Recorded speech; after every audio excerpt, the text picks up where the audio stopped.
Good evening, everybody. It's Saturday and it's time for journaling.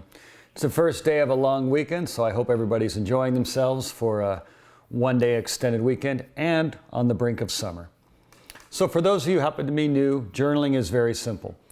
You need something to write in, you need something to write with, and the rules are simple. Just keep the pen moving. Don't think about what to write. Don't worry about spelling. Don't worry about format. Just keep the pen moving. The whole idea is to tap into yourself. And you kind of want to think about it, if you're thinking too much, that means you're probably thinking too far in advance. You want to bring that thinking to the present, like you would if you were seeing a musician soloing or an athlete. I usually use these examples because if they are thinking too much in front, it'll kill the momentum. And you want to tap into that subconscious. So that's why I recommend a fast pen, usually 1 millimeter or gel, and you have your piece of paper, or I recommend getting your own journal book. There's many of them out there for just a few dollars. We have ours here, our Moral Journal on Amazon. If you happen to like it, go there and support the channel. Links in the description. More on the way as we speak. Different little modification and a couple different styles too. So it'll be nice. So the other thing I want to mention is when you're journaling, it doesn't have to just be about not knowing what you're going to write. Once you do, I would suggest doing that in the beginning. Don't try and think about what to write. Just focus on keep the pen moving. And if you're not used to doing it, you can write about, I don't know what to write. Just keep the pen moving and something will shake out. But once you do it for a while, you can actually use that time in that process of writing to think and review something that may be going on in your life. If you happen to be a student and you know there's an essay coming or a big research paper, you're not exactly sure what angle to take or how to, get a perspective on a topic, just start talking about it as if you're having a conversation with yourself or speaking to a good friend or a family member. And usually when you do that, and if you've been doing it for a while, it'll start shaking out. Today I'm going to do the same thing. So for the prompt today is, if there's something that you want to do or review or you're not sure what to do with it, start having a conversation with yourself or an imaginary friend or a friend that you know and how they respond. And don't think about how ludicrous it may come across, or even in the beginning if it seems real stilted or kind of not making sense. Just keep it moving. Once you can kind of turn off that critical side or just kind of ignore it, it's probably a better way to think about it, then you'll start getting some stuff coming. Okay? Enough ado. So today, one page as usual. And if you have something that you want to do, or you're thinking about maybe transitioning something, or you have to write a paper, or something you're not sure you want to buy, or something that you need to make a decision on, I guess is a better way to say it. I want you to discuss that in your journal. That'll be the subtle prompt. Okay? So, for newbies, I always put the location, time, and date. First sentence is just going to be about either how you're feeling at the moment, one sentence or so, and or what the setting is at the present moment. That way in the future you happen to review it, you kind of are set up with some basic parameters. All right, so for myself, I am home. Today is the 27th, 23, and the time is evening 7:52 in the PM. Okay, everybody, hope you have your beverage, and let's get going. And remember, enjoy the process.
Okay, everybody, another page in the books. I hope everybody enjoyed themselves. As you see, Wiley is spazzing out. They're lighting fireworks, so we just ignore it. Life is always going to have distractions. You hear this a lot when people are talking about like meditation or something. It's hard to, how do you learn to shut off your mind or block out the stuff? You don't. You just kind of, you're aware of it, but you don't let it affect you. That's the real key. That's part of the lesson too. And that's kind of nice about the journaling too. You kind of get used to hearing your own thoughts and you just kind of keep going. Don't let life, because there's always going to be waves. There's always going to be distractions. Something's going to be happening. Anyways, enough rambling. Hope everybody had a nice session writing. If not, keep on writing, finish what you're doing, try and complete a whole page, and I'll see you tomorrow. All right, have a great night, everybody, and enjoy the process. Bye-bye.